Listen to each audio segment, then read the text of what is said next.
سچ کہتی ہوں شگو آپا، زندگی اجیرن کر کے رکھ دی ہے میری ساس نے۔ ایسی پتھر دل عورت نہ دیکھی نہ سنی۔ بھنڈی بناتی شگو آپا جن کا نام شگفتہ تھا، مگر ساجی نے اپنے دل کی پکار پہ لبیک کہتے ہوئے انہیں اپنی شگو آپا بنا لیا تھا۔ شگو آپا صبح سویرے روٹی ناشتے سے فارغ ہو کے جیسے ہی گرم پانی سے برتن مانجھ کر چمکانے لگتی، فوراً ساجی بھی آ جاتی۔ 8 جماعت پاس ساجی خود کو پڑھے لکھے اور فلاسفروں سے کسی طرح بھی کم نہ سمجھتی تھی۔ کل جب میں نے پیاز کاٹتے ہوئے اپنی ساس کا غرور بھرا لہجہ اور اللہ سے نہ ڈرنا دیکھا تو میں نے ذرا بھی پتہ نہیں لگنے دیا تھا کہ میں رو رہی ہوں۔ میرے تو دشمن روئیں، میں کیوں روؤں؟ سارے آنسو پیاز کی پرتوں تلے چھپا لیے۔ پر دل ہے نا شگو آپا، کڑتا تو ہے ہی۔ اس میں شکوے شکایتوں کے بھی انبار لگے رہتے ہیں، جو اگر ہم تم نہ ہونا ایک دوسرے کی سننے کے لیے تو سچی بندہ ان بوجھل سخت پہاڑوں تلے دب کر دوسری سانس نہ لے پائے۔ اب میری اولاد نہیں تو اس میں میرا کیا قصور؟ پورا 1 سال، اس 1 سال کی ایک ایک سانس میں نے دعائیں کی ہیں، پیروں فقیروں کے پیر پکڑے ہیں، ارشد کی مار کھائی ہے، جیٹھ جٹھانی کی باتیں سنی ہیں۔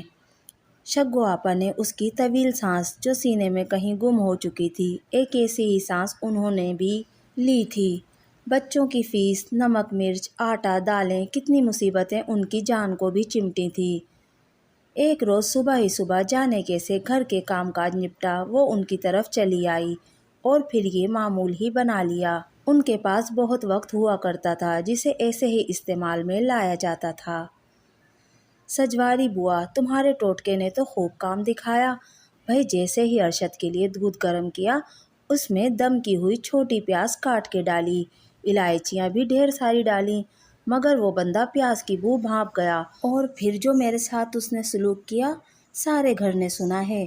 بوا یہ کیسا مشورہ اٹھائے پھرتی ہو؟ ساجی کو سجواری بوا پر بھی بہت بھروسہ تھا۔ گائے کا دودھ، گائے بھی وہ جس نے بچھڑا دیا ہو، اکسیر نسخہ ہے۔ 100 روپے دے مجھے، میں ڈھونڈ ڈانڈ لا دوں تجھے، تو میری پوتیوں بیٹیوں جیسی ہے، تیرے لیے اتنا بھی نہ ہو سکے گا کیا؟ صبح صبح کا وقت تھا، دودھ والا آیا نہیں تھا، وہ گیٹ کے ساتھ اسی کے انتظار میں کھڑی تھی۔ سجواری بوا جو مشوروں کی پٹاری ساتھ ساتھ لیے گھوما کرتی تھیں، رات ہی اس نے بڑی پھرتی کا مظاہرہ کرتے ہوئے ارشد کی جیب سے 200 روپے نکال کر اپنے تکیے تلے چھپا دیے تھے۔ اتنے سارے نوٹوں میں سے 200 کی کیا گنتی؟ وہی کڑکتے 2 نوٹ سجواری بوا کے خصے میں منتقل ہوئے اور وہ چلتی بنی۔ پتہ نہیں اس چھوٹی سی کالونی کے سرسبز سایوں کے کس کونے میں وہ گائے بندھی ہوئی ہوگی جس نے بچھڑا دیا ہے۔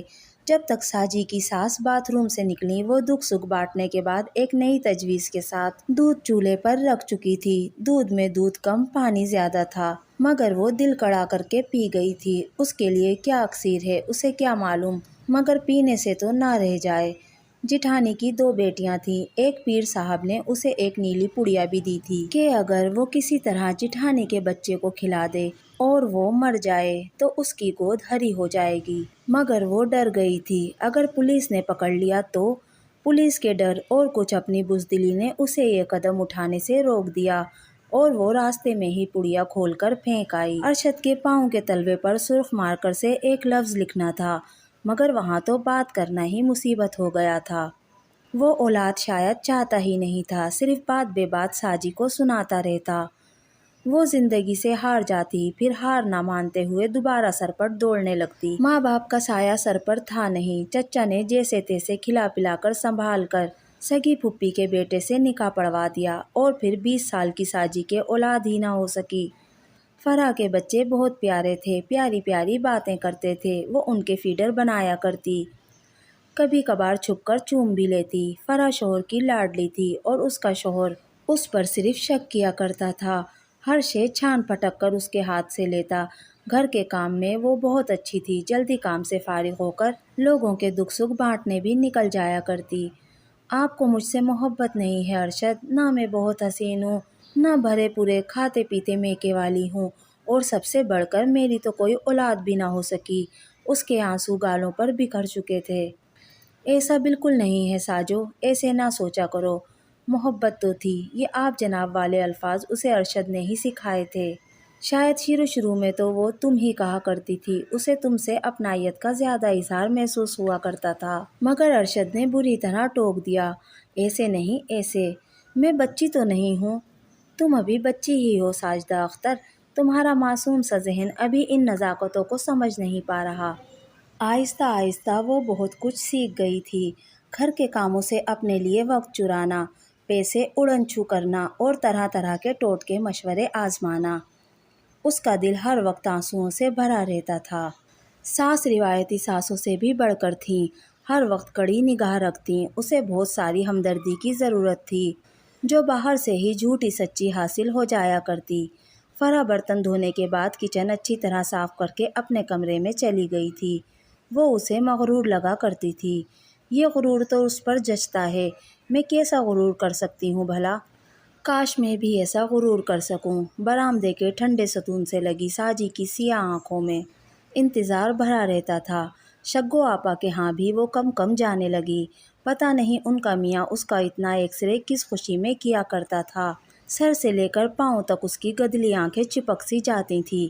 شگو آپا کی حالت بھی اس وقت عجیب ہو جاتی تھی۔ ارشد نے اسے کئی بار کہا تھا کہ وہ گھر سے کم نکلا کرے، لوگوں کو اپنے اس مسئلے سے آگاہ رکھنا، ہر خبر بتانا غیر ضروری ہے۔ ساس نے کتنی دفعہ ارشد کو شکایت لگائی تھی، ایک آدھ مرتبہ بند کمرے میں اسے خوب لتاڑا بھی گیا تھا، مگر ساجی اپنے دل کا کیا کرتی، جو نگہت خالہ، معصومہ آپا، شگو آپا اور سجواری بوا وغیرہ وغیرہ کی سنتا تھا۔ اتنی خاموش کیوں بیٹھی ہو ساجدہ؟ بس ایسے ہی، فرح جو کبھی کبھار ہی اس سے بات کرتی تھی پوچھ رہی تھی۔ ساس اپنے کمرے میں غروب ہو گئی تھی۔ فرح اب کوئی چینل دیکھنے میں مصروف تھی کہ سجواری بوا چلی آئی تھیں۔ ساس صاحبہ کو ان بی جمالو قسم کی بڑھیا سے شدید چڑ تھی، ان کا تو کام ہی یہی ہے لگائی بجھائی کرنا، بلکہ بجھانا تو انہوں نے کیا ہی نہیں، جلانا ہی جلانا ہے۔ اسے زیادہ لفٹ نہ کروایا کرو، ورنہ یہ بڑھیا کوئی نہ کوئی گل کھلا کر رہے گی۔ یہ عمر ہو گئی مگر سازشوں فیصلوں سے باز نہیں آئی یہ عورت۔ ساس کی بات کو سخت اہمیت حاصل تھی، مگر سجواری بوا اس کی مہمان تھیں، تو وہی جلدی سے چائے بنا کر لے آئی تھی۔ سب کا حال احوال دریافت کرتے سجواری بوا ان کے اس وقت کے اندرونی حال سے بخوبی واقف تھیں۔ ایک پیر صاحب ہیں تقیے والے، نسرین کے ہاں بیٹا انہی کی دعا سے ہوا ہے، یہ 7 والی کچی آبادی میں رہتی ہے، اتنی دکھی تھی، اب اس سے زیادہ سکھی ہے، بس اسے آزما کر دیکھو تم، بس ایک چکر لگ جائے پھر دیکھنا اللہ کا کرم کیسا ہو جائے گا۔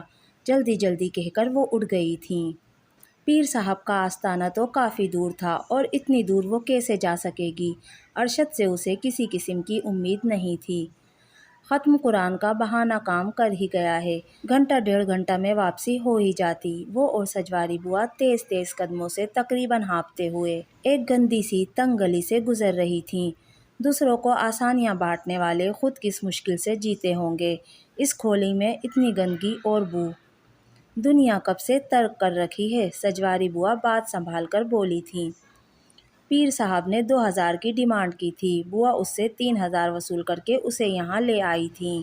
پیر صاحب کی آنکھیں فی الحال بند تھیں، جب کھلیں اور بڑی مشکل سے کھلی تھیں، کیونکہ وہ آنکھیں پانی نام سے بھی ناواقف لگتی تھیں، اور ان میں ویسی ہی بات تھی جیسی شگو آپا کے میاں کی آنکھوں میں، معصومہ آپا کے بھولے بھائی کی نظر میں تھی۔ مریضہ کو اندر کمرے میں چلنا پڑے گا، اکیلے میں معائنے کی ضرورت ہے اسے۔